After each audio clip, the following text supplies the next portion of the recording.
Hello guys, आपका स्वागत है क्लैट कैटलिस्ट के ऑफिशियल चैनल में।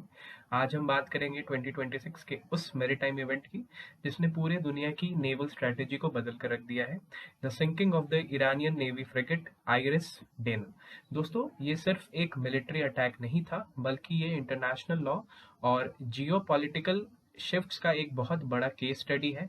आज के सेशन में हम डिटेल में एनालाइज करेंगे ऑपरेशन राइजिंग लायन और एपिक फ्यूरी को, और देखेंगे कि कैसे एक MK-48 टॉर्पीडो ने हिस्ट्री क्रिएट कर दी। तो चलिए शुरू करते हैं।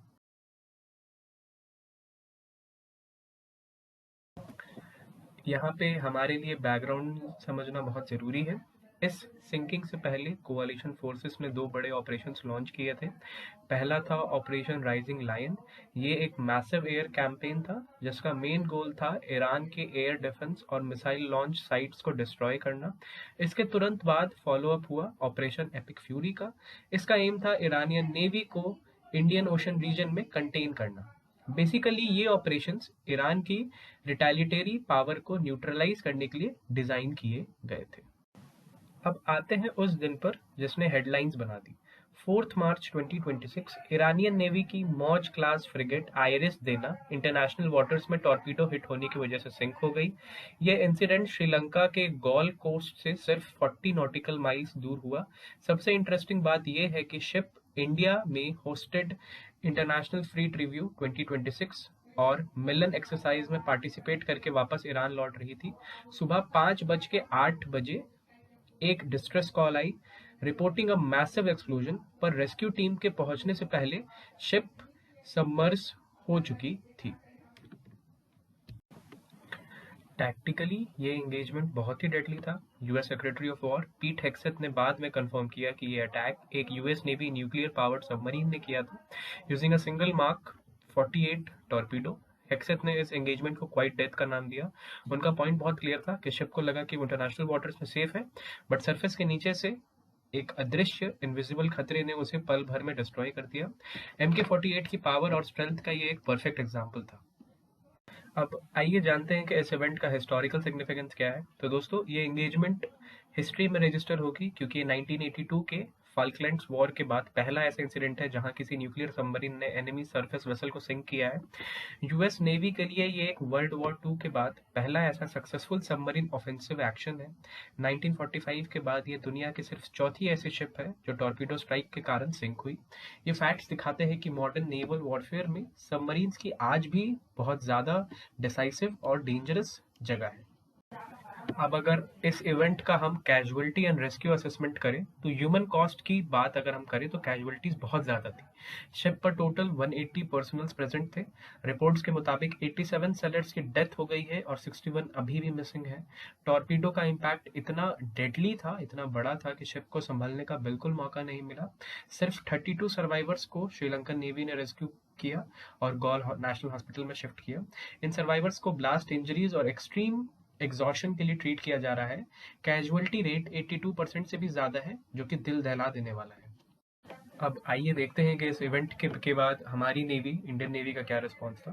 तो इंडियन नेवी ने एक बार फिर ये प्रूव किया कि वो इंडियन ओशन रीजन में नेट सिक्योरिटी प्रोवाइडर है। डिस्ट्रेस कॉल मिलते ही कोची से INS तारंगिनी और INS इक्षक को सर्च एरिया में भेजा गया। साथ ही हमारा P-8I Neptune maritime petrol aircraft भी डिप्लॉय हुआ ताकि सर्वाइवर्स को स्कैन किया जा सके। इंडियन नेवी ने एयर ड्रॉपेबल लाइफ रैफ्ट्स भी प्रोवाइड किए। ये प्रॉम्प्ट रिस्पॉन्स दिखाता है कि इंडिया अपने सागर पॉलिसी, जो कि security and growth for all in the region को लेकर कितना कमिटेड है। श्रीलंका ने भी एज अ रीजनल नेबर काफ़ी रोल निभाया। उनकी नेवी और एयरफोर्स ने तुरंत search and rescue operations launch किए और 32 लोगों की जान बचाई। साथ ही उन्होंने 87 बॉडीज भी रिकवर की है, जो कि फिलहाल गॉल हॉस्पिटल में रखी गई हैं। ईरान ने श्रीलंकन गवर्नमेंट से रिक्वेस्ट की है कि इन सेलर्स की बॉडीज को उन्हें हैंडओवर कर दिया जाए ताकि उनके फाइनल राइट्स ईरान में परफॉर्म किए। अब यहाँ पे हमारे लिए इंटरनेशनल लीगल फ्रेमवर्क समझना भी ज़रूरी है। तो लीगल पर्सपेक्टिव से देखें तो काफ़ी कॉम्प्लिकेटेड इशू है ये। United Nations Convention on the Law of the Sea 1982 के मुताबिक वॉरशिप्स को इंटरनेशनल वाटर्स में सोवरेन इम्यूनिटी मिलती है। सोवरेन इम्यूनिटी का यहाँ मतलब होता है कि जो भी शिप जिस भी कंट्री का फ्लैग अपने ऊपर फ्लाई करती है, वही कंट्री उसको पनिश कर सकती है। आगे बढ़े तो यूएन चार्टर का आर्टिकल 51 सेल्फ डिफेंस की बात करता है। श्रीलंका ने यूएन क्लॉज का यूज करके कस्टोडियनशिप ली उस शिप की, उनके लोगों को बचाया, जबकि आर्टिकल 98 के अंडर में रेस्क्यू असिस्ट करना सबकी ड्यूटी है। क्लैट एस्पिरेंट्स के लिए लॉज समझना बहुत जरूरी है, क्योंकि फ्यूचर में ये डिबेट्स और भी तेज होंगी और इन लॉज का और भी बढ़ चढ़ के इनके ऊपर डिस्कशन। अब फाइनली इस इवेंट के बाद एक और हिस्टोरिक इवेंट हुआ। आईआरएस बुशेसर, जो कि ईरानियन नेवी की एक और शिप है, उसको इंटर्नमेंट में डाल दिया गया है श्रीलंका में। सिंकिंग के बाद एक और शिप जो कि आईआरएस बुशेसर है, उसको कोलंबो पोर्ट बुलाया गया। इस शिप के ऊपर भी अटैक का खतरा मंडरा रहा था। श्रीलंका ने वर्ल्ड वॉर 2 के बाद ये श्रीलंका ऐसी पहली न्यूट्रल कंट्री बनी है जिसने किसी वॉरशिप को इस तरह से इंटर्न किया है। इंटर्न करने का मतलब होता है कि ड्यूरिंग द वॉर टाइम्स अगर कोई न्यूट्रल कंट्री, किसी भी कंट्री जो कि वॉर में इन्वॉल्व है, उसके शिप्स को अपने पास एज अ कस्टोडियन रख लेती है, अपने पास उसको इम्पाउंड कर लेती है, तो उसको हम इंटर्नमेंट कहते हैं। ये वर्ल्ड वॉर 2 के बाद इस इवेंट को नहीं देखा गया था, तो ये श्रीलंका ने ये परफॉर्म किया है, तो ये भी बहुत हिस्टोरिक है। अब ये शिप जो है आईआरएस बुशेसर, ये त्रिनकोमली हार्बर जो कि श्रीलंका में है, वहां पे इसको पार्क कर दिया गया है, जो कि जियोपॉलिटिकल टर्म्स में एक बहुत बड़ी आज के लिए सिर्फ इतना ही। Thank you guys for tuning in. आपसे मैं मिलूंगा अगली वीडियो में, तब तक के लिए